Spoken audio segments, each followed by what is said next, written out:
begin this weekend a new message series, the final series of this year of Luke, which is year C of our liturgical cycle. And I've called the series Our Ability to Respond.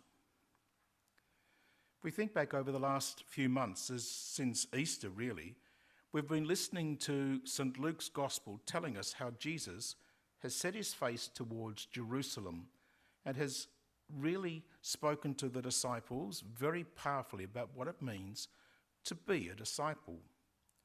We've listened to them as they were prepared for what that mission and that ministry would be about, and how they were taught that this is what you should do and how you should live. But then they were reminded that it has to be more than just living and working in the midst of this world. They were also called to prepare for the coming of the kingdom, to focus not on the things of earth, but on the things of heaven.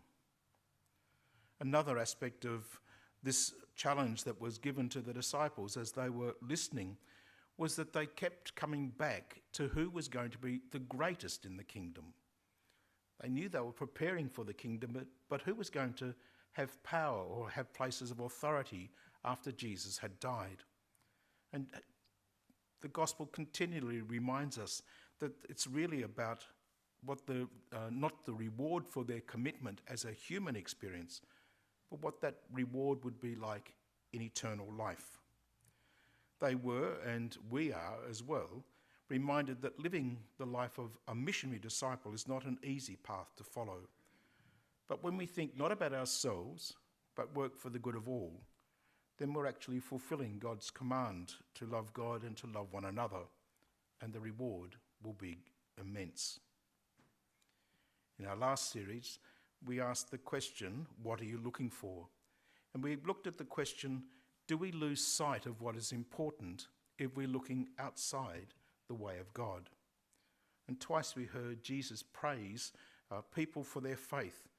Especially we saw it with the case of the leper who returned, where Jesus says, your faith has saved you, go on your way. And then to Zacchaeus last weekend, we heard how Jesus said, this day salvation has come to this house. This man is truly a son of the gospel. There was a change of heart because these men in particular had a conversion, a metanoia, a change of life. Today I'd like to look at perhaps some of the reasons that we might cause us to struggle in how we respond to Christ's call to experience this same change of heart, a change of life that we call a metanoia. Sometimes it's actually caused by the way we think about particular issues, whether we see them as something which are overpowering or whether we look at them as simply a challenge that we must face. Whichever way we look at things, they make a very big difference about what our response will look like. When we come to that first reading from the second book of Maccabees, it tells us of the story of a family of faithful Jews who were refusing to obey the king's command to eat pig's flesh. The story, the whole of the chapter, is incredibly graphic and not stuff that you would read as a nighttime story for children. It describes their torture and the putting to death of these 7 sons. Rather than breaking the law, they would accept death. Each of them comments about why they're making this choice. But today I'd just like to focus on the response of the fourth. He says, ours is the better choice, to meet death at men's hands, yet relying on God's promise that we shall be raised up by him. Now there are mentions in the Old Testament scriptures about resurrection or life after death. But this is one of the most powerful statements that we find in the middle of these readings. What these men were able to do and how they were able to respond was in fact because they were being faithful to the covenant. They were responding to what God had called them to do as his faithful sons and daughters. It raises a question that I suppose theologically there was something different being talked about. Because for the most part, the people of Israel thought that long life or life living after death was through the work of your sons and your sons' sons and future generations. And people were remembered not because of what they did, but from those who followed after them and how they lived according to the covenant. So the concept of rising from the dead or having an afterlife was not something that was a normal experience. And we see that in the first line of that passage from Luke's Gospel, where there is a major group of people, the Sadducees, who did not believe in the resurrection. They also didn't believe in angels, but the resurrection was a fairly important part for them. They approached Jesus and they put a question to him.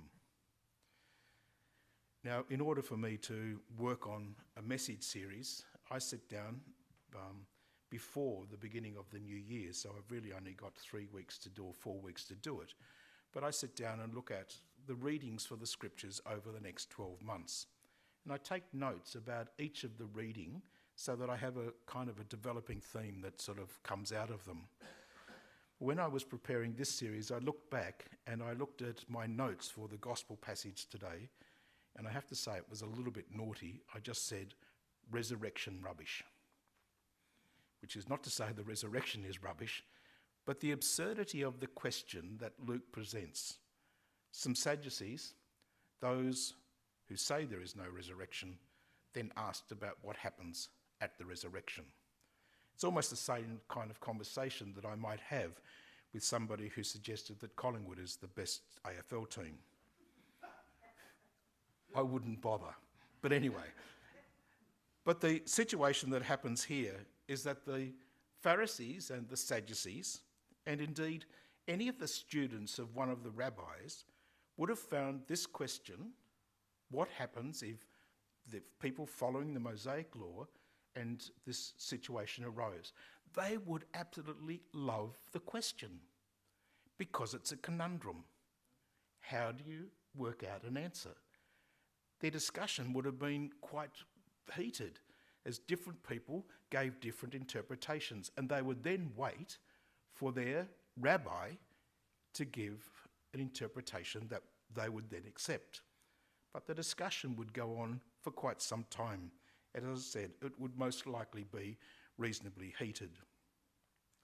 But again, as Jesus does so consistently, he doesn't answer the question that they've asked. But in fact, he does something which really challenges them. He refers back to what does Moses say. Now, for the Sadducees, that's an incredibly significant question, because the Sadducees believed or held as being sacred only the first 5 books of the Hebrew Scriptures, the part we call the Pentateuch or the Torah. That was what they held to be sacred, and they believed that Moses had in fact written those 5 books. So when Jesus says, this is what Moses said, Moses tells us that God said to him at the time of his meeting at the burning bush, that Moses calls the Lord the God of Abraham, the God of Isaac, and the God of Jacob. And then he says, now he is God not of the dead, but of the living, for to him all people are in fact alive. So we see Jesus taking this step, saying to the Sadducees, you're thinking only from the position of where you think what the law is about. But if you read Moses actually tells us something very different. He says that this is what God is about. God is the God of the living, not of the dead. And so the question about resurrection isn't so much an issue. If we read the next line after this passage finishes today, it tells us that one of a scribe says, well put, Master, because no one would dare to ask him any more questions. But if we were to go just a little bit further, we would find that Jesus then condemns the scribes for their obsequiousness and their looking for attention in the synagogue and elsewhere. But it brings us back to the question, what is our ability to respond? The Pharisees, the Sadducees, the scribes were all students of the law, and for the most part were good people. But their behaviour towards others suggested their ability to respond to the law was actually marked by their rigidity of obedience. They didn't see the law as being opportunity to experience what God was talking about. And so that raises the question for us: how is our ability to respond to God impacted by how we think, and more significantly, how we're actually formed? Are we able to see ourselves living as missionary disciples? And if you wonder whether that's a new term, it's been a term that's been used by each of the popes since the Second Vatican Council. It means we need to act differently, to think differently. What does responding to the gospel today mean? As I've said many times before, that doesn't mean that we actually leave behind all our means of praying and living our lives.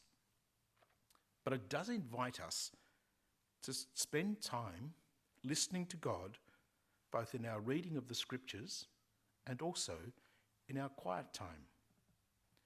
Saying prayers is important.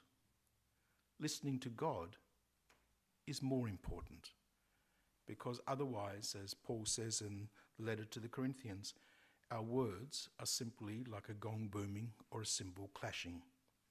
We need to be totally a part of who God is and what God is saying to us. And the only way we can do that is by actually listening to God speak to us. My prayer during this coming week is that, for me, I will use the scriptures in my quiet time to help me grow deeper in my relationship with Christ, so that ultimately I might be able to pray that prayer, which was the prayer of Richard of Chichester, where he says, "O most merciful Redeemer, friend and brother, may I know thee more clearly, love thee more dearly, and follow thee more nearly day by day." Which is just to prove it wasn't just from Godspell. This is actually a prayer from the 16th century. But it's a reminder to us that that's what we need to do in our life. To love thee more dearly, to love thee more clearly, to know thee more clearly, love thee more dearly, and follow thee more nearly day by day.